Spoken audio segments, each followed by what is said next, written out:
Hola, sean bienvenidos todos a mi canal. En esta ocasión conoceremos los aspectos básicos de los circuitos eléctricos. Un circuito eléctrico es un conjunto de elementos que permiten el paso de la corriente eléctrica para realizar una tarea o función. El diseño y análisis de circuitos eléctricos es una disciplina fundamental en la electrónica y la ingeniería eléctrica. Los circuitos eléctricos son la base de la mayoría de los dispositivos electrónicos y sistemas eléctricos que utilizamos en la vida cotidiana. Los componentes básicos de un circuito eléctrico son los siguientes. La fuente de alimentación. Esta es el origen de la energía eléctrica dentro del circuito, como puede ser una batería o una toma de corriente. Los conductores. Son cables o alambres que se encargan de transportar la corriente eléctrica por el circuito. La resistencia. Estos componentes se encargan de limitar el flujo de corriente haciendo que solo pase la cantidad necesitada, como resistores. Componentes activos. Estos componentes pueden amplificar o controlar la corriente, como transistores. Tipos de circuitos eléctricos.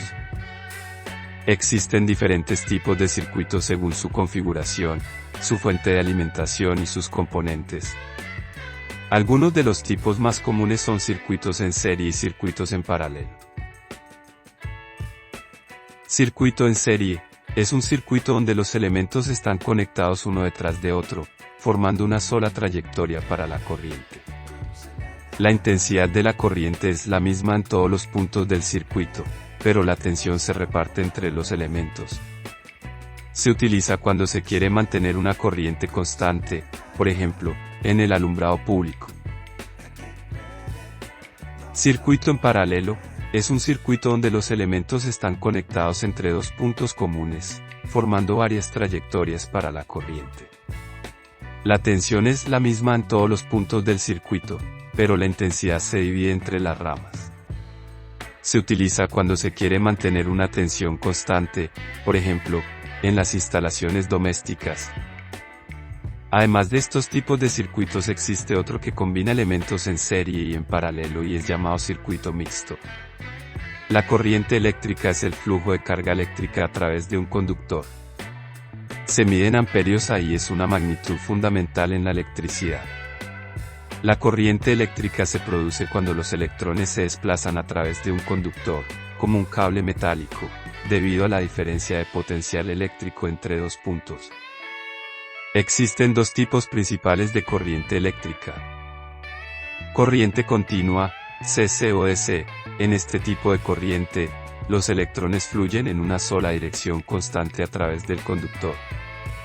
La corriente continua se utiliza en dispositivos como baterías y pilas. Corriente alterna, CA o AC. En la corriente alterna, la dirección de flujo de electrones se invierte periódicamente, oscilando un valor máximo positivo y un valor máximo negativo.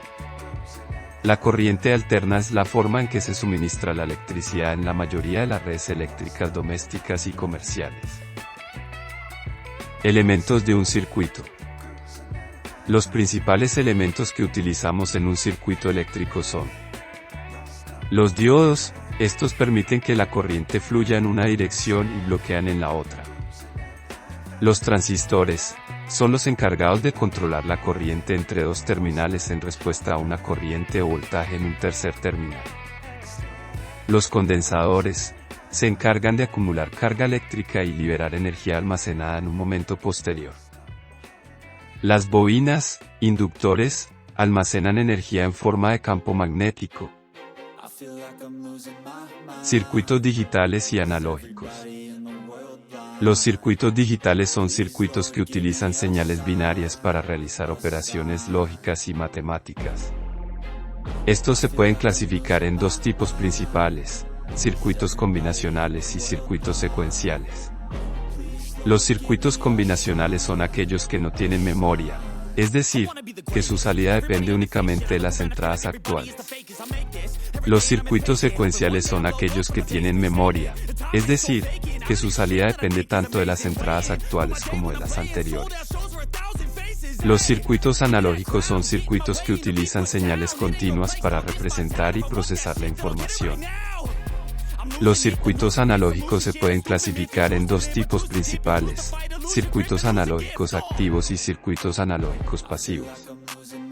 Los circuitos analógicos activos son aquellos que utilizan una fuente de energía eléctrica externa para conseguir los objetivos de un diseñador, como amplificar, filtrar o generar señales. Los circuitos analógicos pasivos son aquellos que no utilizan energía eléctrica externa, sino que se basan en las propiedades de los componentes pasivos, como resistores, condensadores e inductores. Los circuitos analógicos pasivos se utilizan para almacenar energía, regular el flujo de corriente o modificar la impedancia de un circuito. Ley de Ohm. La ley de Ohm es una ley fundamental en la electricidad que establece que la corriente eléctrica que fluye por un conductor es directamente proporcional a la diferencia de potencial aplicada e inversamente proporcional a la resistencia del conductor. Esta ley se puede expresar matemáticamente como U igual a I por R, donde U es la diferencia de potencial en voltios, I es la corriente eléctrica en amperios y R es la resistencia eléctrica en ohmios. La ley de Ohm se aplica a cualquier circuito eléctrico, ya sea analógico o digital, y es fundamental para el diseño y análisis de circuitos eléctricos. Leyes de Kirchhoff. Las leyes de Kirchhoff son dos leyes fundamentales en la electricidad que se basan en los principios de conservación de la energía y la carga. Estas leyes son ampliamente utilizadas en el análisis de circuitos eléctricos y electrónicos. La primera ley de Kirchhoff, también conocida como la ley de las corrientes o regla de los nodos, establece que la suma de las corrientes que entran a un nodo es igual a la suma de las corrientes que salen de él. Esta ley se puede expresar matemáticamente como sumatoria e igual a cero. La segunda ley de Kirchhoff, también conocida como la ley de los voltajes o ley de las mallas, establece que la suma algebraica de las caídas de tensión a lo largo de una malla es igual a cero. Esta ley se puede expresar matemáticamente como sumatoria U igual a cero. Recuerda, no olvides suscribirte y activar las notificaciones para estar al día con nuestros videos.